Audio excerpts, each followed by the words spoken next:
Salam, hər vaxtınız xeyir müəllimlər. Qeyd edim ki, Mərkəzi Aran Regional Təhsil İdarəsi laborant, katib maşinası və kitabxanası vəzifələrinə işə qəbul üzrə müsabiqəyə start verir. Artıq qeydiyyat mərhələsinin bitməsinə bir gün qalıb.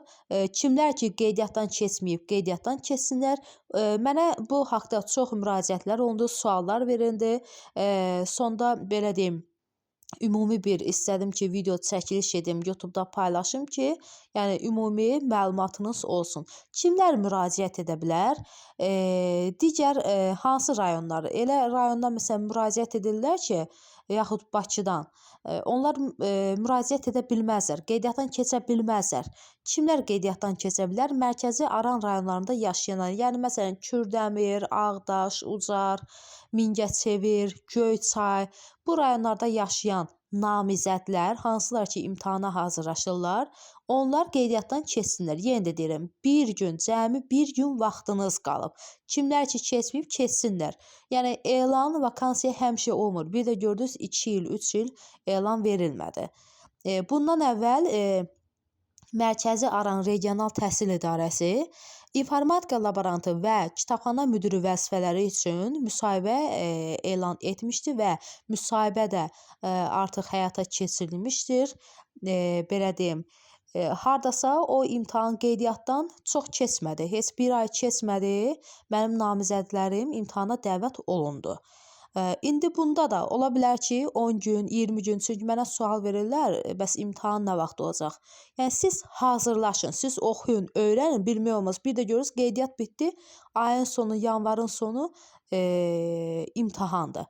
İmtahan hansı mərhələlərdən ibarətdir deyə soruşursunuz müəllimlər. İmtahan qeydiyyat, test mərhələsi, yəni müsabiqə və müsahibə mərhələlərindən ibarətdir.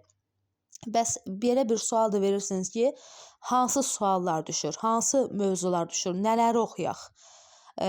Belə deyim də, əsasən təhsil qanunvericiliyi düşür. Bu, yəni belə deyim də, təhsil sahəsində əgər siz təhsil işçisi olmaq istəyirsinizsə, hər bir təhsil işçisi təhsil qanunvericiliyini mükəmməl səviyyədə bilməlidir.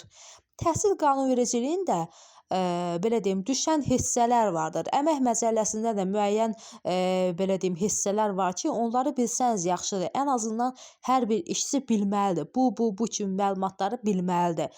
Məsələn, laborantın iş vaxtı hansı saatlardır, belə deyim, hansı hallarda iş saatından əlavə işdə qala bilər və s. Laborantı kim vəzifəyə təyin edir, əmək müqaviləsi kim tərəfindən bağlanır, əmək müqaviləsinin neçə nüsxəsi var, hansı belə deyim, hansı şəkildə əmək müqaviləsi bağlanır, sərbəst şəkildə bağlanır və s. Yəni çoxdur, bu haqda çoxdur. Əmək məcəlləsi ümumiyyətlə çox böyük, belə deyim, qanunvericilikdir. Əmək məcəlləsi çoxdur. İndi orada hansılar ki düşən hissələr var, onları oxuyun. Təhsil qanunvericiliyindən də maddə 1, 2, yəni bunları qeyd edirəm ki, kimlərə lazımdırsa bunları oxusun. Və əlbəttə ki, digər mövzular da vardır. Təkcə bununla kifayətlənmir. Maddə 32 və s. Sertifikasiyadan keçməsi barədə bunlar və digər mövzular. İnformatikadan da laborantın katib maşinası və kitabxanası, əsasən də kitabxanası daha dərin düşür informatika. İnformatikanın da özünə məxsus belə deyim, düşən mövzular var. İnformatikadan ilkin anlayışlardır, Word-dür, Excel-dir. Hər birinin yenə deyirəm, yenə ayrı-ayrılıqda düşənlər vardır. Daha sonra mənə yəni suallar çox gəldi bu haqda. Katib maşinası məsələn nələr düşür? Katib maşinası, yəni adından da göründüyü kimi, kompüteri yaxşı bilməlidir. Kompüteri yaxşı bilməlidir. Bir də mənə belə bir sual da gəlir ki, müəllimə, bəs mən tutaq ki, laborant vəzifəsi üçün, imtahanı üçün müsabiqəyə qeydiyyatdan keçmişəm. Mən kitabxanası və katib maşinası üçün bu vəzifə üçün qeydiyyatdan keçsəm, yəni bunun nəsə bir minusu olmaz ki? Əlbəttə ki, heç bir minusu ola bilməz. Yəni bu sizin hüququnuzdur. Çünki belə deyim də, ola bilər laborant imtahanda uğurlu olmadı, lakin kitabxanası imtahanda uğur qazandınız və işlə təmin olundunuz. Həm də bu yenə deyirəm, yəni sizin hüququnuzdur, bu nəyəsə maneçilik olmur. Yaxud belə suallar da gəlir ki, MİQ imtahanına mən hazırlaşıram, müəllimlərin işə qəbulu, yaxud sertifikasiya qeydiyyatdan keçmişəm. Buna da qeydiyyatdan keçsəm nəsə, yəni minus olmaz ki, heç bir minusu olmaz. Qeydiyyatdan keçin, oxuyun, öyrənin. İnşallah müsahibədə uğurlu nəticə əldə edərsiniz.